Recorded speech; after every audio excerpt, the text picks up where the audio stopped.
Irene and Walter Beckman had been married for 47 years, the kind of couple neighbors called forever. But behind the perfectly trimmed hedges and smiling Christmas cards, a horrifying truth lay buried. Literally. For decades, Irene mourned the mysterious disappearance of their teenage son, Joel, never suspecting the quiet man beside her was hiding the darkest secret imaginable. It wasn't until the FBI arrived with a warrant that she discovered the horrifying truth. Joel had never run away. He had never even left the house. For nearly 5 decades, Walter and Irene Beckman lived what most would call an ordinary, peaceful life. They met in the spring of 1973, just after Irene graduated from a community college with a degree in office administration. Walter, already a few years into his career as a mail carrier, was quiet, methodical, and deeply rooted in traditional values. He believed in structure, hard work, and loyalty, traits he brought into their marriage, which began in a modest church ceremony that summer. Over the years, they became one of those couples everyone in the neighborhood recognized. The Beckmans from Oak Ridge Drive. They were seen every Sunday at church, hand in hand at the supermarket, and hosting annual 4th of July picnics that drew families from across town. They raised 2 children, Anna, born in 1976, and Joel, born in 1972. From the outside, the family was what small-town ideals were built upon. Walter would rise before dawn to start his mail route, rain or shine, and Irene spent years working as a school secretary before retiring early to take care of her aging mother. They attended PTA meetings, went on family camping trips, and enrolled their kids in piano lessons, soccer, and community volunteering. There were countless photo albums filled with birthdays, vacations to Lake Erie, and school plays. People described them as the kind of family that made you believe in good old-fashioned values. No scandals, no drama, nothing unusual. But beneath the picture-perfect surface, not everything was as ideal as it seemed. Especially with Joel. He had always been the quieter of the 2 siblings, introspective and artistic, with a love for sketching and nature. While Anna thrived in school and social activities, Joel often kept to himself. By his teenage years, he became more withdrawn, spending hours alone in his room, or wandering nearby trails with a camera he'd saved up to buy. Irene often chalked it up to just being a boy, but Walter didn't see it that way. He believed discipline made boys into men, and he didn't tolerate what he considered weakness or laziness. Joel's increasing disinterest in school and reluctance to follow his father's strict rules led to tension that grew more intense with time. The summer of 1989 was supposed to be a turning point for Joel. He had just finished his junior year of high school, but his grades were poor and he hadn't committed to any plans for the future. Walter pushed him to consider the military or a trade, but Joel didn't want either. Their arguments became louder, more frequent, and more bitter. Irene did her best to mediate, but she was often caught in the middle, trying to soothe Joel's frustration while not provoking Walter's temper. One day in early June, neighbors overheard shouting coming from inside the house. It wasn't unusual by then, but the volume and the duration made a few of them pause. Still, no one thought to call the police. In those days, people minded their business. Then, on the night of June 11th, Joel was gone. Irene awoke that morning to an empty bed in her son's room and a note on the kitchen table, written in Joel's unmistakable hand. It simply said, "I need to get away for a while. Please, don't look for me." Her hands trembled as she read it. Walter, standing behind her, nodded grimly and said, "He's run off. It was just a matter of time." The police were called. They came, took a report, made some calls. But without signs of foul play, it was quickly categorized as a teenage runaway. A few flyers went up and his school friends were interviewed. No one knew where he'd gone. No one saw him leave. The weeks turned into months, and Joel never came back. There were no phone calls, no letters, no sightings. Walter insisted they accept it and move forward. Irene tried. She really did, but every night she turned on the porch light, just in case. Every birthday she baked a small cake, placed it on the table, and stared at it in silence. By the time the 90s rolled in, Joel's absence became a painful shadow in their lives, present but unspoken. Walter never brought it up. Irene never let it go. To the world, they were still the Beckmans, still strong, still smiling. But in the quiet corners of their home, a silence lingered too loud to ignore. In 2023, decades after Joel Beckman's disappearance had faded from public memory, the case landed unexpectedly on the desk of FBI Special Agent Mara Sloan. She worked in a unit newly dedicated to revisiting cold cases, specifically those involving long-term missing minors. Joel's file had been dormant for years, collecting dust in a digital archive, until an intern tasked with reclassifying old cases flagged it. It seemed strange. No contact in over 30 years, no confirmed sightings, no paper trail, no DNA matches in any database. Just a 17-year-old boy who had supposedly walked away and vanished completely. What first drew Agent Sloan's attention was how little detail there was in the original report. Joel's disappearance had been accepted as a runaway case with surprising ease. There were no signs of follow-up beyond a few weeks. No formal missing persons bulletin was ever widely circulated. No family interviews were documented in depth. Just a brief note, a handful of neighborhood statements, and a lack of physical evidence. She noticed one subtle yet chilling detail. Walter Beckman's name was absent from the initial report as the complainant. It had been Irene who called the police and insisted her son would never leave without saying goodbye. Walter, according to an old officer's memo, had been reluctant to cooperate, brushing off concerns and minimizing his son's state of mind. Agent Sloan began digging. She retrieved microfiche records from the local Greenville Police Department, reviewed Joel's school records, and found that the boy had been frequently absent during the months leading up to his disappearance. One teacher had written in a report that Joel was often sullen, appeared injured on multiple occasions, and was afraid to speak about his home life. That same report had never been followed up. Child protection laws were far less aggressive in the 1980s, and Joel's behavior was viewed as typical teenage angst. But viewed through the lens of hindsight, the pattern suggested something far more troubling. Wanting a clearer picture, Sloan tracked down people from Joel's past. Some still lived in the same neighborhood. A former classmate, now in her 50s, remembered Joel well, especially his silence. She recalled one occasion when Joel came to school with a black eye and claimed he'd tripped in the garage. A week later, he had a fractured wrist. At the time, no one pushed for an explanation. "We didn't question those things back then," the woman told her, "but now, it doesn't sit right." Another neighbor, an elderly man who lived 2 houses down from the Beckmans, in 1989 remembered hearing a commotion the night Joel disappeared. It wasn't the normal father-son yelling match. It was something else. A crashing sound, a scream cut off abruptly, then what sounded like dragging. The next morning, the Beckman trash bins were oddly full. He remembered Walter standing in the driveway, staring blankly at the horizon, as if something inside him had shut off.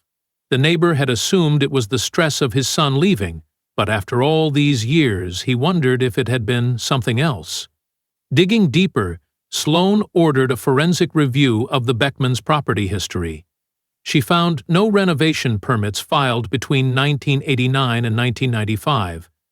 That wasn't unusual, but a 1993 satellite scan showed slight changes to the foundation of the home. A structural engineer, consulted by the FBI, noted that. The back of the basement appeared altered when compared to its original blueprints. That alone wasn't proof of anything, but it was enough to raise eyebrows. Agent Sloan also reviewed Walter's employment records. He'd been a consistent worker, never took long vacations, but he had received 2 written warnings for aggression on the job. One involved an incident where he reportedly yelled at a coworker over something trivial. Another referred to an angry outburst at a supervisor. These things were buried deep in old USPS personnel files, and none had seemed significant at the time. But when placed against the backdrop of a missing son and a history of strict authoritarian parenting, they painted a darker picture. There was no record of Joel using his Social Security number after 1989. No bank activity, no hospital admissions, no arrests, no driver's license applications. A teenager who had simply evaporated. Normally, a runaway resurfaces in some form, sometimes years later, but always leaving digital footprints behind. Joel left none. It was as if the moment he walked out of his parents' house, he stopped existing. All of this evidence pointed to one truth that no one had been willing to consider for decades. Joel had never run away. He hadn't started a new life, or joined a commune, or drifted off into the wilderness. Something had happened to him in that house, something violent, sudden, and hidden for over 30 years. And now, for the first time, someone was finally asking the right questions. The quiet calm of Oak Ridge Drive was shattered one chilly morning in March 2024, when unmarked black vehicles pulled up to the Beckman residence. Irene Beckman, now 73, had just finished her tea and was clipping coupons at the kitchen table when the knock came. The agents were polite but firm. They had a federal search warrant and needed immediate access to the property. Confused and slightly alarmed, Irene asked what this was about, but they didn't explain. Instead, one agent gently guided her to a chair while the others began inspecting the home, room by room, wall. The search focused primarily on the basement, a space Irene rarely entered anymore. Her knees weren't what they used to be, and the basement had long been Walter's domain. Organized shelves, old tools, dusty furniture, and boxes full of long-forgotten items. It was the place he went when he wanted to be alone, which was often. He would say he was fixing things or cleaning up, and Irene never questioned it. They had developed a rhythm in old age, separate but parallel lives under one roof. The agents methodically removed storage boxes, examined every inch of shelving, and took photographs of the walls. One of them ran a thermal imaging camera along the south wall and paused. A small section near the floor was registering a temperature different from the rest of the wall. It was subtle, but enough to warrant further attention. Forensic specialist tapped on the area. The sound was off, hollow. The agent nodded and demolition tools were brought in. Behind a wall of long-use unsumed shelves, stacked with expired paint cans and old tax documents, they uncovered a crudely sealed crawlspace, hidden by a layer of plywood and insulation. The opening was narrow, barely wide enough to slide through. Dust particles floated in the beam of the flashlight as the first agent crawled inside. Within minutes, the air changed. It was colder in that space, and the smell was undeniable. Something had been buried there. What the agents found inside that crawlspace would not only confirm their worst suspicions, but would upend Irene Beckman's life in a way she never imagined. Beneath a thin layer of cracked concrete, wrapped in decaying plastic and old blankets, were skeletal human remains. Dental records would later confirm what they already knew. It was Joel Beckman. His remains were mostly intact. There were no signs of post-mortem relocation, meaning he had been buried in that spot since the night he vanished. Beside him was a wooden baseball bat, the handle splintered and the barrel warped. It had once been Joel's favorite. He used to play in the yard with it as a boy, but at some point it had been repurposed into a murder weapon. Forensics would later reveal Joel had suffered massive blunt force trauma to the back of the skull. Death would have been immediate. The concrete slab above him had been hastily poured, uneven and thinner than the surrounding floor. Over time, the temperature differences and settling ground had warped the area just slightly, leaving traces for those who knew where to look. But for 34 years, no one had ever looked. Outside, as the truth began to unfold, Irene sat frozen. She didn't cry. She didn't speak. She simply stared at the backyard, her eyes vacant, hands trembling. When Walter returned home later that day, he was met at the door by federal agents and immediately placed in handcuffs. He didn't resist, didn't ask why, didn't look surprised. He just lowered his head and walked calmly to the waiting vehicle. Irene stood by the screen door, watching as the man she had spent nearly 50 years beside, her husband, the father of her children, the man who had held her during countless nights of grief over their missing son, was taken away as a murderer. In the silence that followed, the truth pressed down on her chest like a weight she would never be able to lift. Upstairs, Joel's room had remained untouched all these years, a time capsule of a life stolen too soon. But down in the basement, hidden beneath a shell of suburban normalcy, was the secret Walter Beckman had buried, both literally and figuratively, the kind of truth that takes a lifetime to uncover. The arrest of Walter Beckman stunned not only Irene, but also the entire community that had once revered the couple as paragons of dignity and tradition. News of the discovery spread fast, and Oak Ridge Drive quickly transformed from a quiet residential street into a buzzing crime scene, swarmed by news vans and curious onlookers. Reporters camped outside the Beckman home for days, speaking in hushed tones about the basement body, the father's dark secret, and a mystery finally solved. To the world, it was a shocking cold case with a chilling twist. But to Irene, it was a shattering of everything she had believed about her life, her marriage, and the man she thought she knew better than anyone. In the days following Walter's arrest, Irene found herself under intense scrutiny, not just from the authorities, but from neighbors, old friends, and even extended family members. Some wondered how she could have lived in the same house for decades and not known what was buried just beneath her feet. Others defended her, insisting she had always been kind, trusting, and blind to Walter's darker tendencies. She was brought in for questioning multiple times, asked the same questions again and again. Had she heard anything that night? Had Walter ever hinted at guilt? Did she help conceal the truth? Each time her answer was the same. No, she hadn't known. Not the night Joel vanished, not the weeks after, not the years that followed. She was never charged, but the emotional toll was enough to leave her a ghost of herself. Irene began revisiting every memory from her marriage with new eyes. The quiet evenings Walter spent in the basement, the sudden insistence that Joel was just a runaway, the lack of mourning or even interest in what happened to their son. She had explained it away back then, told herself it was his way of coping, of processing grief differently, but now she knew. He hadn't been grieving, he had been hiding. In his confession, Walter didn't show remorse.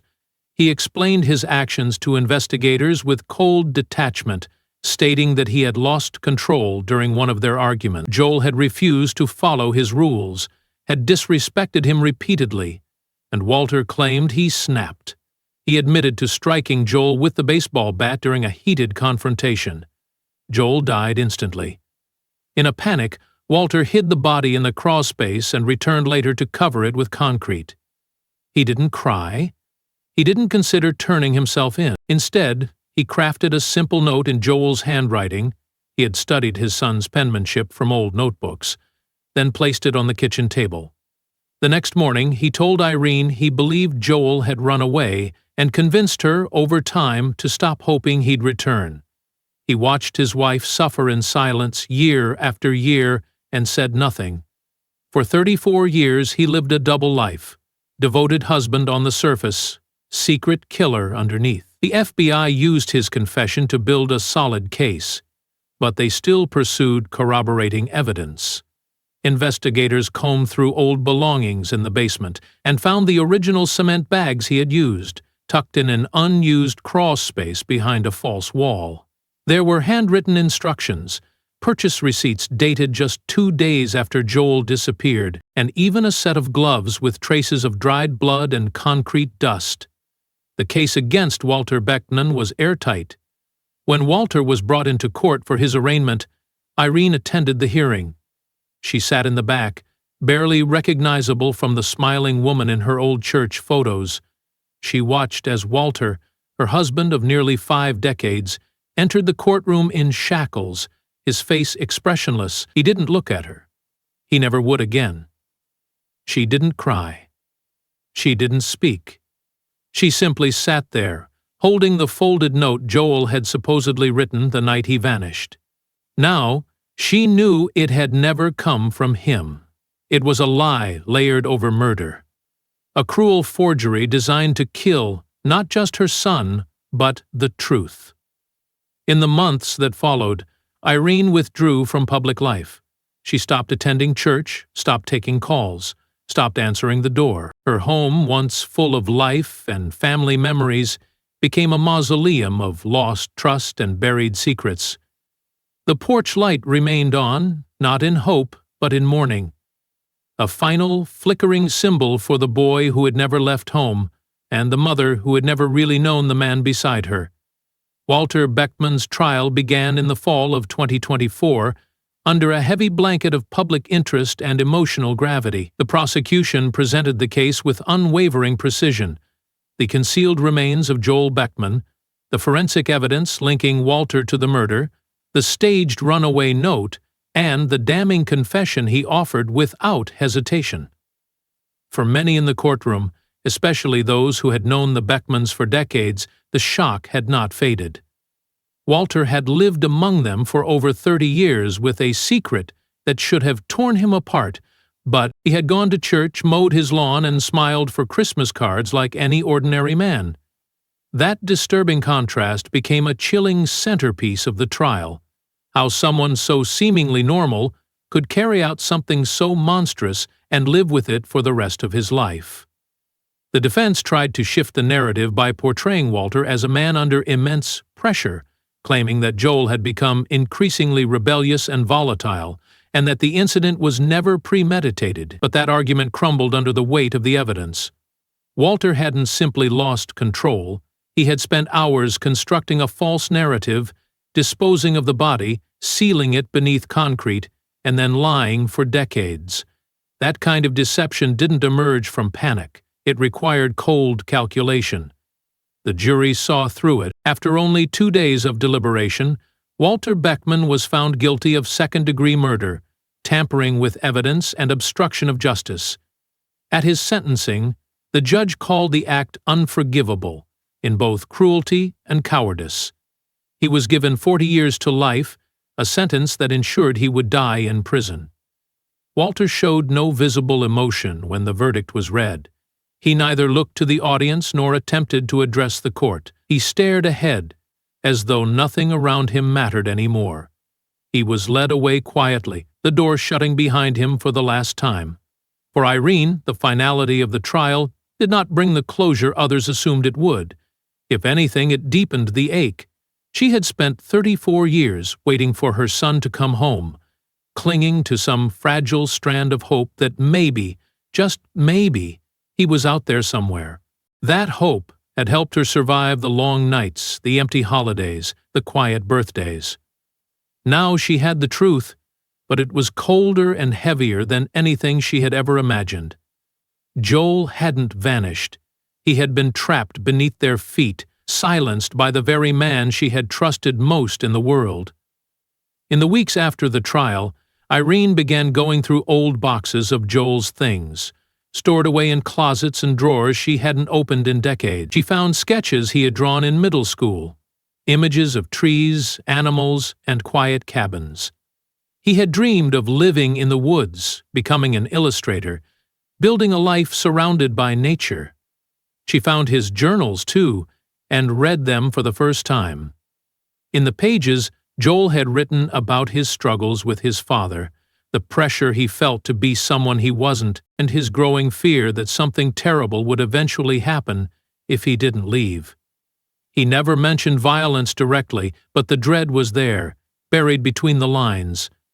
It was a quiet, aching foreshadowing of the tragedy that would follow. Irene had the basement sealed permanently. She couldn't bear to walk down there anymore, and the thought of strangers passing over the spot where her son had lain all those years was unbearable. She arranged for Joel's remains to be buried in a small cemetery outside of town, beneath the tree line where birds often nested. The headstone simply read, Joel Beckman, 1972-1989, you were loved, you are found. For the rest of her life, Irene would wrestle with a question that could never truly be answered. How had she not known? How had she shared her life with someone who carried such a brutal secret? In the end, she came to accept that Walter had been two men, one she loved and one she never met. She would never reconcile the two. The FBI closed the case, marking it solved after 34 years. Joel's file was archived, but his story would not be forgotten. Schools, families, and investigators began using the case as a cautionary example of how appearances can deceive and how important it is to ask the hard questions, even when the truth might shatter everything. And in that quiet house on Oak Ridge Drive, with its porch light still flickering each evening, Irene remained. Alone, but no longer waiting. The mystery was over. The silence had been broken. Her son, at last, had come home.